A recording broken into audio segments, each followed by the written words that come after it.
Welcome to Becoming with Pasithea. My name is Candice and I created this podcast after stepping out of my own yoga teacher training and feeling the quiet in between, the space where no one tells you how to become the teacher that you already are. Inspired by Pasithea, the Greek goddess of rest and altered states, this is a sacred space for newly qualified teachers and those still walking the path.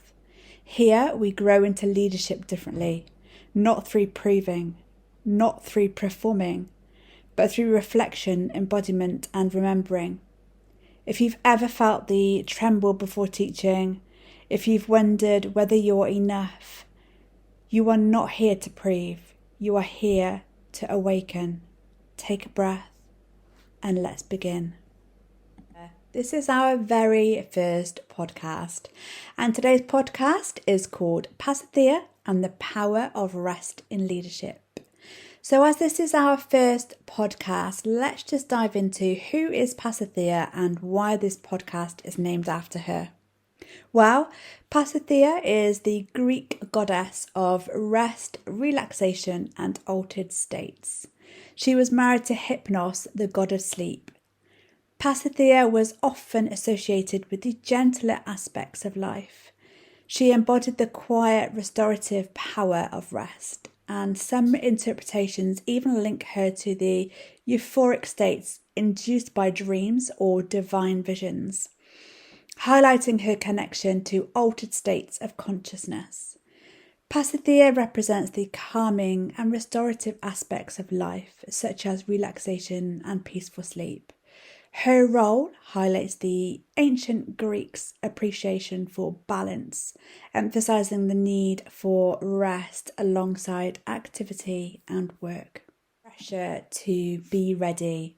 As a new yoga teacher, this pressure is one of the biggest things that come along, and when you've just completed your yoga teacher training, you're out there, you're on your own, and this is where fear really starts to set in. So you might not actually feel ready, but feel the pressure to be ready. And sometimes imposter syndrome and fear of judgment can start to kick in. And many new teachers feel like frauds or fearing that students will realise that they lack extensive experience and judge them accordingly. And this leads to pressure to appear as an expert immediately. And that's not what you need to do. You don't need to be an expert immediately. And this is why I'm here, just to help you relax into your new leadership role as a yoga teacher. So perfectionism and the perfect class myth. New teachers often hold themselves in an unrealistic standard of teaching a perfect class. The flawless cues and the sequencing which cause anxiety. So just remember that. Give yourself a break. You're a new teacher, and I've been teaching for over 10 years and I still feel that I have imposter syndrome sometimes. I still walk into a class and feel like I don't know enough to call myself a yoga teacher. Who am I to say that I'm a yoga teacher and to go into a class and be able to teach people how to practice yoga? Well, you and I both have the knowledge. We have done our courses. We have the knowledge and we are qualified to go in and teach people how to get into their optimal alignment and to teach them how to practice yoga that feels good for them. So we need to try and eliminate that perfectionism. There is no perfectionism. As we know as yoga teachers, it's all about optimal alignment and how it feels for that student. So it's creating that invitation to your students. We need to release that anxiety from ourselves as a teacher. There is a hustle mentality as well with new yoga teachers. It's the nature of the yoga industry that makes new teachers feel like they must immediately be high-level instructors or teachers to secure jobs and standing in studios. But that isn't the case. You don't need to feel that way. And I know that's easier said than done, but try not to feel like you need to immediately be high level, because that's not what you need to be. And who sets that bar as high level? Think about it. When you go into a yoga class as a student yourself, if it's a new teacher, you don't know what their qualification is. You're not going to go and ask them what they have done to be qualified as a yoga teacher. And how do you even know that they've done a yoga course? You don't, right? So how do your students know what you've done? They don't. They're trusting you to teach them how to practice yoga. Insufficient practice in teacher training might have an impact in how you're feeling when you first qualify. Many 200-hour yoga teacher trainings don't offer enough time for actual practice teaching, and that might leave new teachers feeling underprepared to lead a class confidently. So when you are looking for a yoga teacher training, or if you've just done your yoga teacher training, make sure that you are practice teaching, and that doesn't need to be to a person. It can be to yourself, to a camera, to the mirror. I would recommend that you record yourself and play it back just so you can see yourself teaching. And just allow your teaching voice to really shine through to give you that confidence when you go into a class. You yoga teacher, you might have high self-expectations. Now you're setting this expectation yourself. New teachers often place high pressure on themselves to live up to the standards set by their trainers, which can lead to over-planning and burnout. So my advice to you as a new yoga teacher is to not set that bar so high. Your teacher that has trained you to be a teacher has put pressure on you to live up to their standards and be at the standard that they're at right now. But remember, this is your first time. This is your first time going out teaching. You're a new teacher. Set the bar lower for yourself. It's only you that's setting that bar. It's only you that's going into that class to teach the students within that class. Lower the bar and lower the pressure. There's a myth around all yoga teachers that we're always zen, right? And we know that that's a misconception, because as a yoga teacher, we're not always zen. We are stressed, we do get anxious, and we do have the nerves set in and we make mistakes. And that's because we're human. And we need to be a bit more resilient and allow ourselves to make mistakes, allow ourselves to have nerves, and just know that that's okay. It's okay not to be in that zen zone all the time.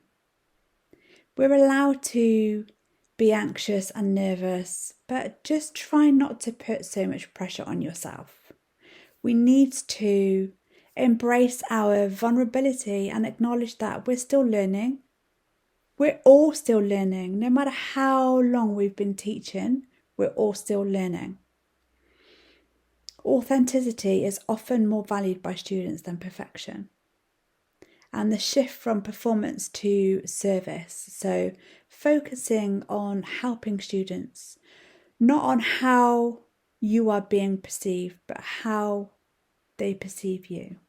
One of the biggest tools that you can use to help you counter the pressure is rest. Rest as initiation, it's not laziness. Rest is preparation, not avoidance. We can also use active recovery, similar to how athletes rest to build muscle. Mental and physical rest is required to prevent burnout and build back stronger. Let the initiation phase of rest be the starting point. It provides the necessary energy and mental clarity to tackle tasks rather than a retreat from them.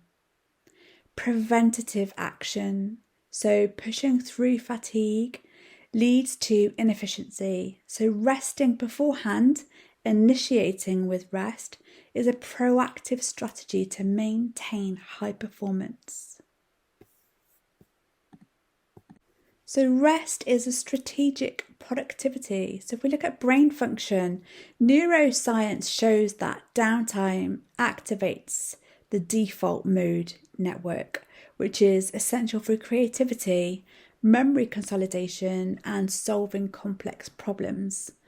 So by resting, we're going to be able to come back and create some great sequences, some great theming, and go in there and teach our students. Energy management. If we look at energy management, when you treat your work like a training plan, the planned recovery, you avoid the energy draining cycle of grinding, so followed by burnout. So maintaining your energy management. Increased capacity, so taking short breaks, 5 to 10 minutes, can improve cognitive performance by 15%, reducing errors and improving focus. So let's be real here, rest is a strategic productivity. Rest is not laziness. So rest versus laziness, rest is intentional. It feels restorative, re-energizing and good afterwards. And it's a conscious choice to pause, to improve and brings peace. Whereas laziness is passive, often stems from lack of motivation, fear or overstimulation, resulting in feeling drained, unmotivated and guilty afterwards. In a society that glorifies constant work, choosing to rest is a form of self-respect, resisting the notion that your value is tied solely to your output. Give yourself permission to pause.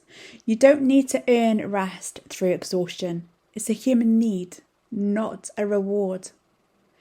If you rest, you are preparing. If you simply avoid, you are being lazy. Rest is the initiation of a sustainable, high-performing life. Instead of being hijacked by stress that you might be feeling as a new yoga teacher, it's important to remember that we know as practicing yoga that regulating our nervous system helps us immensely with our internal state. So recognize early signs of stress such as a tight jaw, shallow breathing, and use the tools that we all have in our yoga practice and as yoga teachers to return to balance, returning to ourselves. So it's really important to practice what we preach, right? So meditation, pranayama, let's just help ourselves stay grounded and attentive. A regulated nervous system ensures that the prefrontal cortex stays online, so to speak, and enabling strategic, rational thinking, whereas a dysregulated system triggers impulsive, protective, and sometimes narrow-minded decisions. As a yoga teacher, we are leaders in our class that we've created. We're leading our students through a safe, modified class that is optimal and feels good for those students. So if we think about our nervous system, think about the cues that we are giving to our students and our whole persona as a teacher in the class. Positively, if we've got a regulated nervous system, we're going to have a calm voice tone, a good posture, and facial expressions are going to be inviting and warm and welcoming, and our signalling to safety is going to be on point. If our nervous system isn't regulated, just think about that for a moment, how that might have an impact on your students, because our whole demeanour as a yoga teacher is contagious. It rubs off onto our students. So if our nervous system isn't regulated, if we're not taking those rests when we know that we need to, how is that going to impact your students in your class? So this might have a negative impact, as in your students might feel unsafe. They might feel like They don't quite have a belief in what you're cueing them or instructing them to do. They might feel like you're not happy, and so it's kind of put them at dis-ease as soon as they've walked into the room. If you think about a time where maybe you've been a student and you've walked into a class and the teacher isn't their normal self, or something just seems a bit off with the teacher, has that had an impact on your practice in that hour or hour and a half, however long the class is? Just think about that for a moment and how that can have an impact on your class. A constant calm is about having the flexibility to experience intense pressure and to return to a baseline state effectively and efficiently. So by regulating our nervous system, using our own pranayama and meditation techniques, we can ensure that our students are having the best classes, and it will also help you to relax into your newfound teaching role. Let's just take a moment now for a short meditation for rest as remembrance. Take a moment to make yourself comfortable. Maybe that's in a seated position. Maybe you feel like you need to lie down. However you need to be. And just start to bring your awareness to your breath for a moment. Just noticing the rhythm. No need to alter the breath.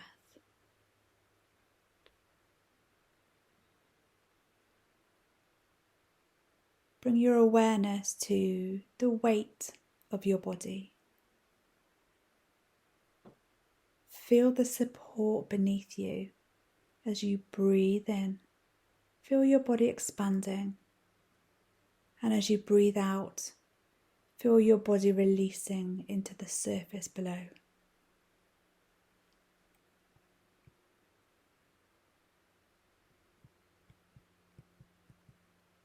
Just remind yourself now that this is a time to do nothing.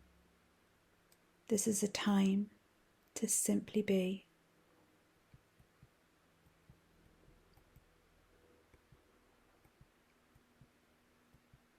Now start to bring your awareness to your forehead.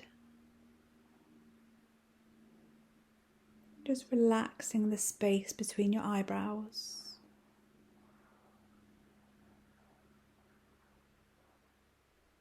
Moving down to your jaw. Unclench your jaw. Maybe that means opening your mouth slightly and just relaxing the tongue in the roof of your mouth.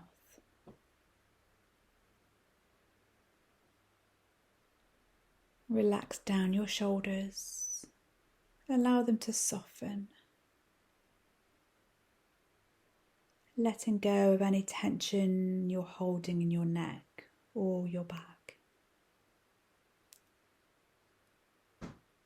Remind yourself, I am returning to my body. My body is a safe place to rest.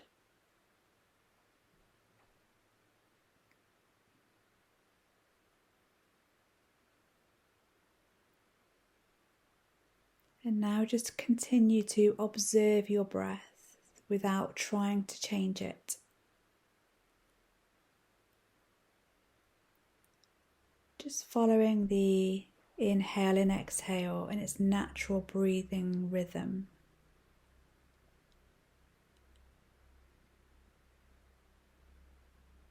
Feeling the natural rhythm of life moving through you.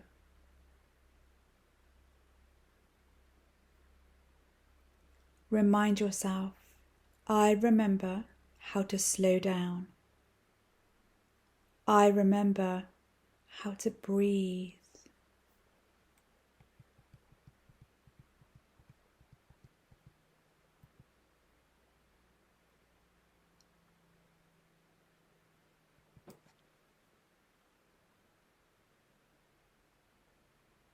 Resting as remembrance means remembering your wholeness, beyond your tasks and your worries. Allow your mind to become quiet, like a lake, still. If thoughts come, let them pass without holding on to them.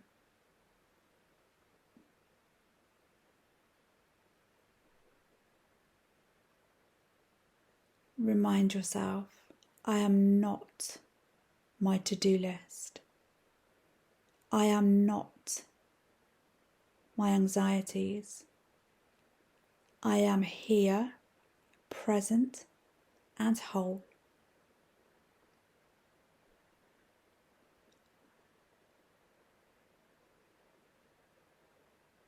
Now slowly start to deepen your breath,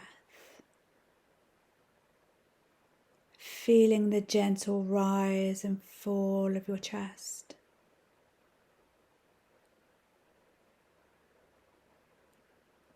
Bring your awareness back to the room, carrying this sense of stillness with you. When you're ready, start to bring some gentle movements back to your body, wherever you feel like you need to move your body first.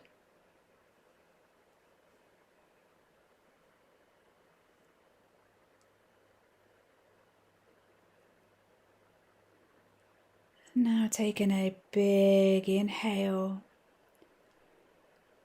Exhale through your mouth as you open your eyes.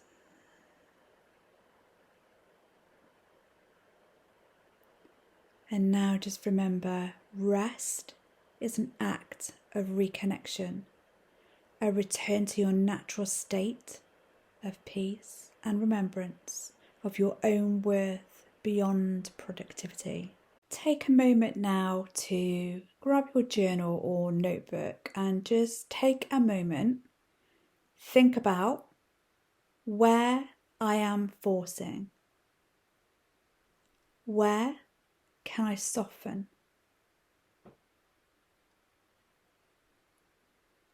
This is your time to think about how you can look after yourself and your nervous system and take the pressure away from teaching.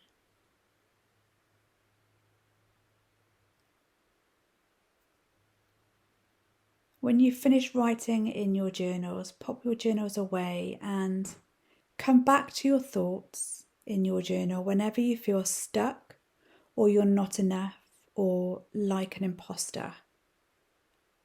Because you are qualified to teach. You are a teacher. You are good enough. You will always be good enough. As we close today, take a breath and notice what's landed. And if any of this work is calling you deeper, I offer a 200-hour yoga teacher training program that's accredited with the Yoga Alliance, rooted in embodiment and feminine leadership. I also have a 50-hour restorative yoga course. I also host intimate yoga retreats.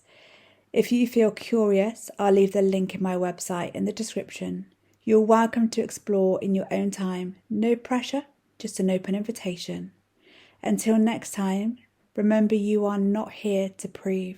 You are here to awaken. Namaste, my friends.